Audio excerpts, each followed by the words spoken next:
Nu, sveiki.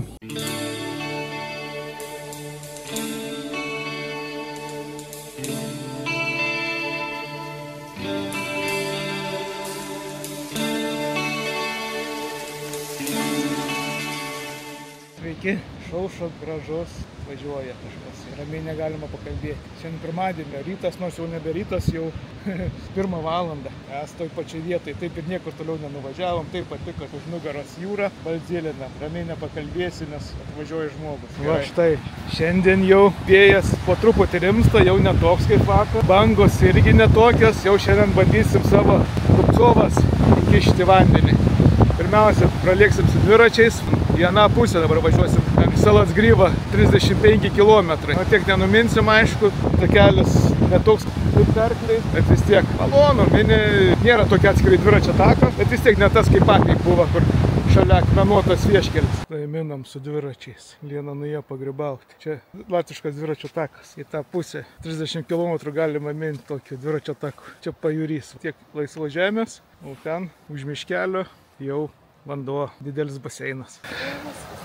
Nu, neleidž man nieką pafilmuoti. Kubantį visą laiką šitas berniukas kaip Baldžiukas. Tai, minam, va, keliu ir viskas. Blemba, viskas privatizuota. Eiti, važiuoti draudžiama. Visi nori gyventi ant jūros krantą. Kažkokia nesąmonė. Negali kitoj pusėje. Ne, blemba. Vis tiek šiandien irgi vėjas nerimsta. O, kokie kranto. Čia nuvirsti nelabai būtų gerai. Įlanka vis tiek nerimsta. Bet jau turėtų ant vakarą, sako, apsirami. Neugi aš su dronu nepaskaidysiu. Kokie plotai. Žmonių nerasta, privatizuota, niekur įeiti negali prie vandens. Galvoju, kad tik Lietuvoje toks bardakas. Čia ir kitais atstumai čia didesnė dar. Nes čia daugiau žemės. Čia gal pro jį praminus, toliau gali minti. Dar vienas sustojimas. Atrodo, pajūrio daug, bet prieit prie jo beveik vietų nėra. Vieną tvorą baigęs, kitą prasideda. Vieną tvorą baigęs, dabar įlindom į tokią unksmę. Pažiūrėsim, kas čia gera. O, čia nusileis gal ant rūros, ant užpakalio atsisėdi. O, gerai. Tuščia. Privatizavo savo vien žmogus ir niekad neįsileidžia. Gerai, ne? Tuščia. Radom tokią nemokamą kemperio aikštelę. Palapinės čia galima. Aikštelė, suliukai. Ten gali važiuoti. Kaip Baldžiukas išlenda nuo jūros, prie jūros nusileidimo takas labai neblogas. O, laiptukai. Pasaka čia. Persirinkimo kabinas, neturėtume elektros, vandens, jeigu esi autonomiškas. Labas rytas. Išaušo vėl nauja diena. Neturiu žodžių pasakyti. Vakar buvo vėjas didžiausias, šiandien jau pasaka. Visiškai vėjo nėra, taip negaliu pasakyti. Yra truputį, bet jau nėra ką palyginti. Ir mes pliaže, kuris priklauso mums. Į vieną pusę bent kokį kilometrą matau ir į kitą pusę. Nu ten kokį 100 metrų žmonės yra. Viskas. Ir palyginus va, įlanka kokia. Bangų beveik nebeliko. Jau naktį kažkaip jau jautėsi, kad jau vėjas nurimsta. Ko neieška, niekaip nesurand vietų. Pliažas taip pasakiškas, smėliukas, smulkus. Mums nepasisekė, kad naktį lyjo, tai dar truputį drėgna. Ta pamiškė važiuojam su dviračiais. Įvažiuot prie jūros, jūs supraskite, prie įlankos. Beveik nėra vietos. Visur tvoros. Atrodo, turėtų vis tiek kažkaip pagal įstatymus, nežinau, parašykit komentaruose. Įstatymus, žinot, aišku, latviškai turėtų panašus būti kaip pas mus, bet kažkoks privažiavimas prie vandens turėtų būti. Juk čia jie neprivatizavo šito vandens. O užsitvėrė privatų mišką, įlindom. Jūkas kardinaliai pasikeitė nuo jūros, o žemyno pusė. Ir toj sako, 29 laipsniai turėtų būti. Nu, žiūrėsim. Ką, eisim maudytis, degintis ir taip toliau. Visi pliažiniai malonumai. Na štai, grįžome iš deginimuose, maudymuose, paplūdimio, užkandome. Tai ką dabar, vėjas nurimo, galima ir su dronu paskraidyti. Pabandysiu, kas išeis. O kas išeis, aišku, parodysiu.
truputį paskraidėme, dabar atėjom paskutinį akcentą – saulę palydėti.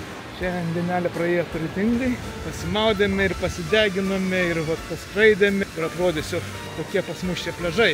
Mes randamės, pasirodo, kaip čia vadinasi, kaip turiu pasakyti, akmenų, dabar užstrigo. Ką prisiminsiu po to.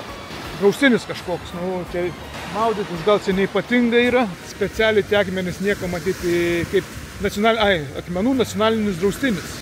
Čia tokie akmenys. Ten toliau akmenys, viena pusė.